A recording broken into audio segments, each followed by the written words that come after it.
নমস্কার, স্বাগত জানাচ্ছি আপনাদের দ্য সোশ্যাল বাংলার সন্ধ্যার লাইভে। আপনাদের সাথে রয়েছি আমি সুজাতা। আমরা নজর রাখবো আমাদের আজকের আলোচনার বিষয়ের দিকে।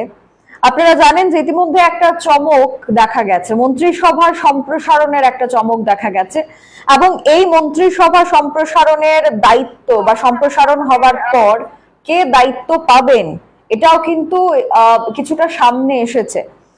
নলছর বিধানসভা কেন্দ্রের যিনি বিধায়ক রয়েছেন বর্তমানে, কিশোর বর্মন, যিনি বেশ কিছু সময় ধরে বিজেপির যে দলীয় কাজ সেগুলি সামলাচ্ছেন, তাছাড়াও বিজেপির সাথে বহুদিনের সেখানে সম্পর্ক রয়েছে, সেই সুবাদে নলছর বিধানসভা কেন্দ্র থেকে জয়ী প্রতিনিধি হন, নির্বাচিত হন, এবং এবারের মন্ত্রিসভা সম্প্রসারণে ওনাকে জায়গা দেয়া হতে পারে এমনটাই কিন্তু খবর পাওয়া যাচ্ছে। অর্থাৎ নতুন মন্ত্রিসভার সম্প্রসারণে এমন একটা নাম সামনে এলো যেখানে ব্রাত্য থাকলেন এমন কিছু নেতৃত্বরা যারা অনেকটা অভিজ্ঞ, বিজেপি দলের অনেক পুরনো কার্যকর্তা। তারা কারা বা কারা ব্রাত্য রইলেন, যার জন্য বিজেপির অন্দরে নানান প্রশ্ন উকি দিয়েছে।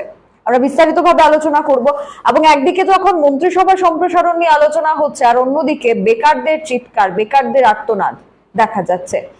সেখানে এসটিজিটি প্রার্থীরাই হোক বা স্পেশাল এক্সিকিউটিভ পদে প্রায় ৬,০০০-এর বেশি যে আবেদন জমা পড়েছিল সেই আবেদনকারীরাই হোক না কেন, প্রত্যেকেই কিন্তু আর্তনাদ এবং চিৎকার করে সরকারকে ঘুম থেকে উঠাতে চাইছে যে বেকারদের জন্য এবার কিছু ভাবা দরকার। একদিকে যখন মন্ত্রিসভা সম্প্রসারণ নিয়ে চমক, অন্যদিকে তখন বেকারদের আর্তনাদ। এই বিষয় নিয়ে আপনাদের কি মতামত রয়েছে অবশ্যই কমেন্ট সেকশনের মাধ্যমে আমাদের জানাতে ভুলবেন না। এবার যখন আমরা বিস্তারিত আলোচনা করছি, ঠিক সেই সময় দাঁড়িয়ে যে নাম সামনে এসেছে যে মন্ত্রিসভা সম্প্রসারণে কে স্থান পেতে পারে, তখন কিন্তু দেখা যাচ্ছে কিশোর বর্মনের নাম উঠে এসেছে। নলছর বিধানসভা কেন্দ্রের যিনি বিধায়ক রয়েছেন কিশোর বর্মন, ওনার নাম উঠে এসেছে যে ওনাকে দায়িত্ব দেওয়া হতে পারে। এবার কোন দপ্তরের দায়িত্ব দেওয়া হবে এটা কিন্তু একটা প্রশ্ন। তার কারণ মুখ্য মুখ্য যে দপ্তরগুলি রয়েছে, সেটা স্বাস্থ্য দপ্তর হোক, শিক্ষা দপ্তর হোক, স্বরাষ্ট্র দপ্তর হোক, এই দপ্তরগুলি কিন্তু মুখ্যমন্ত্রীর কাছে রয়েছে।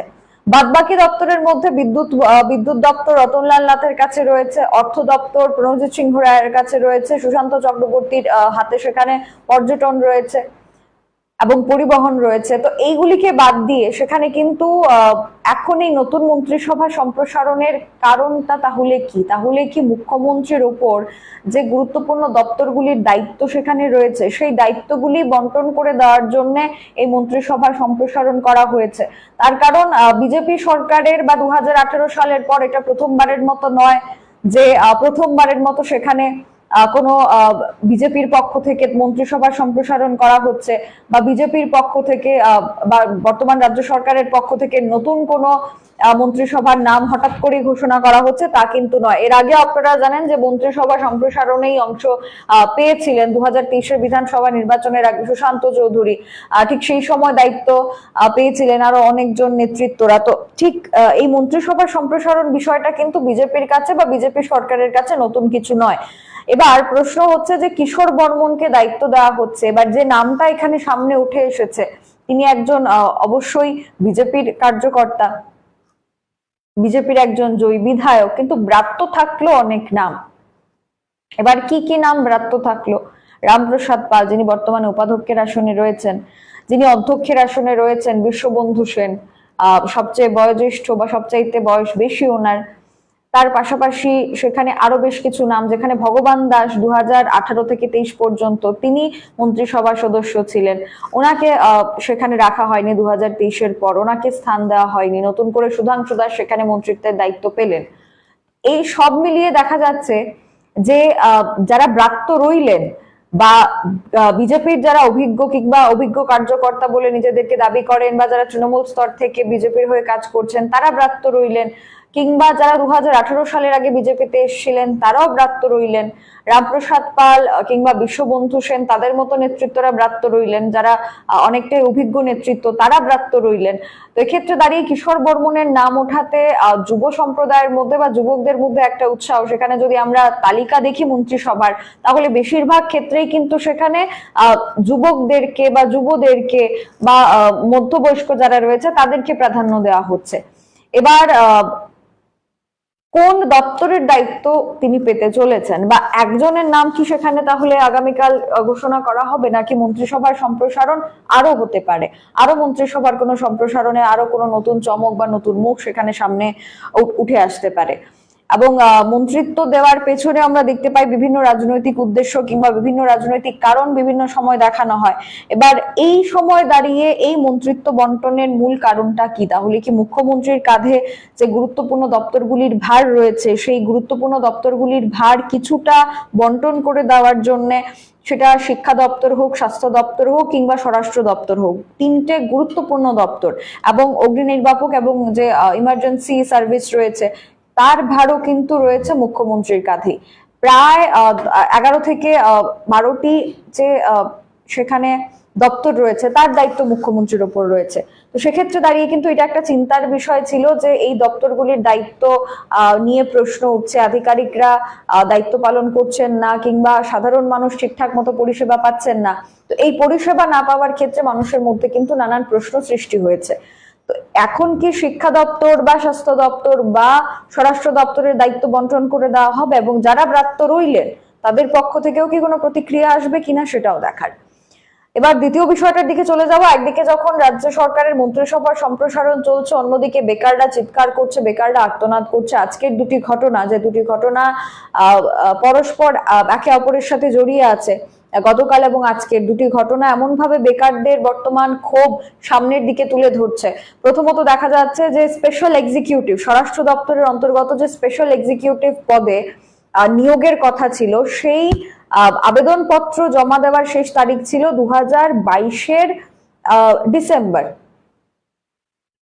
নভেম্বর মাস, 2022-এর নভেম্বর। তারপর 2022-এর পর 2023, 24, 25 প্রায় 3.5 বছর সময় কেটে গেছে। এখনো পর্যন্ত কিন্তু স্পেশাল এক্সিকিউটিভ প্রায় 6000-এর ওপর প্রার্থী যারা আবেদন করেছিলেন তাদের বিষয় নিয়ে, তাদের নিয়োগের বিষয় নিয়ে কোনো ধরনের সরকারের পক্ষ থেকে আমরা সদুদ্যোগ দেখতে পাচ্ছি না। আর এটা দেখতে পাচ্ছে না বেকাররাও, যার কারণে আপনারা দেখেছেন যে একজন চাকরি প্রার্থী, একজন বেকার রীতিমতো ক্ষোভের সহিত সে জানিয়ে দেয় যে চাকরির জন্য সে আর আবেদন করবে না, চাকরির জন্য সে আর রাস্তায় নামবে না, চাকরির জন্য আর সে আন্দোলন করবে না। তাহলে ত্রিপুরা রাজ্যের বেকারদের মধ্যে এই ক্ষোভটা কেন তৈরি হলো? ঠিক তার পাশাপাশি আজকের ঘটনা যেখানে আমরা দেখতে পাচ্ছি এসটিজিটি যারা উত্তীর্ণরা রয়েছেন, পরীক্ষার্থী যারা রয়েছেন, তারা বিগত বহু বছর ধরে দাবি করে যাচ্ছেন যে টেট পরীক্ষা যারা উত্তীর্ণ হয়েছেন তাদের নিয়োগ হয়ে গেছে, কিন্তু এসটিজিটিদের বিষয় নিয়ে কোনো উদ্যোগ সরকার গ্রহণ করছে না। ফল প্রকাশ করা থেকে শুরু করে যে যে প্রক্রিয়াগুলি করার কথা সেগুলি কোনোটাই সরকারের পক্ষ থেকে করা হচ্ছে না। একদিকে যখন মন্ত্রিসভার সম্প্রসারণ নিয়ে সরকার অনেকটাই চিন্তিত বা এই নিয়ে আলোচনা হচ্ছে, আমরা দেখেছি কিছুদিন আগেই সেখানে দিল্লি পৌঁছে গিয়েছিলেন রাজ্যের মুখ্যমন্ত্রী, এবং এখন যেটা মনে করা হচ্ছে যে দিল্লি পৌঁছানোর পেছনে এটাই হয়তো কারণ ছিল যে রাজ্য মন্ত্রিসভায় কিছু বদল কিংবা রাজ্য স্তরে বিজেপির নেতৃত্বদের মধ্যে কিছু বদল আনা বা সভাপতির যে নির্বাচন হবে তাতে করে কিছু বদল আনা। কিন্তু বেকারদের কি হবে যে বেকাররা ক্ষোভ দেখাচ্ছেন, এবং আমাদের সাথেও বিভিন্ন যারা দর্শক বন্ধুরা রয়েছেন তারা প্রত্যেক সময় যোগাযোগ করার চেষ্টা করেন, তাদের বক্তব্য, তাদের যে অভিযোগ সেটা তুলে ধরার চেষ্টা করেন, এবং তাদের পক্ষ থেকে একটাই বক্তব্য সেখানে সামনে উঠে আসে যে রাজ্যের সরকার বেকারদেরকে নিয়ে কেন ভাবছে না, সেটা এসটিজিটি প্রার্থীরা হোক বা সেটা স্পেশাল এক্সিকিউটিভ হোক স্বরাষ্ট্র দপ্তরের মধ্যে, বেকারদের নিয়ে কোনো চিন্তা কেন সরকারের পক্ষ থেকে করা হচ্ছে না, এটাই প্রশ্ন বেকারদের পক্ষ থেকে। এবার দেখার বিষয় আগামীকাল নতুন দপ্তরের দায়িত্ব সেখানে দেওয়া হবে কিশোর বর্মনকে বিজেপির, কিন্তু কোন দপ্তরের দায়িত্ব দেওয়া হয়, নাকি শুধুমাত্র একটা ছোট দপ্তর কিংবা ক্ষুদ্র কোনো দপ্তর সেখানে দিয়ে মন্ত্রিসভা সম্প্রসারণ ঘটানো হচ্ছে, নাকি মুখ্যমন্ত্রীর ভারটা কিছুটা কমানোর জন্য গুরুত্বপূর্ণ দপ্তরের বন্টন করা হয়, সেটা আগামীকাল দেখা যাবে। এবং বেকারদের যে প্রশ্নগুলি রয়েছে সেই প্রশ্নগুলির মুখোমুখি সরকারের কিন্তু হতে হবে, কিন্তু সরকার তাতে কোনো সদ্যোগ গ্রহণ করছে না, এটাই হচ্ছে বেকারদের অভিযোগ, যেটা আমরা সরাসরি দেখতে পেলাম। এখনকার মতো তাহলে বিস্তারিত আলোচনা থেকে বিদায় নিচ্ছি। আপনারা আপনাদের মতামত আমাদের জানাবেন। সবাই ভালো থাকবেন, সুস্থ থাকবেন। গুরুত্বপূর্ণ খবরাখবরের জন্য চোখ রাখবেন সোশ্যাল বাংলায়। নমস্কার।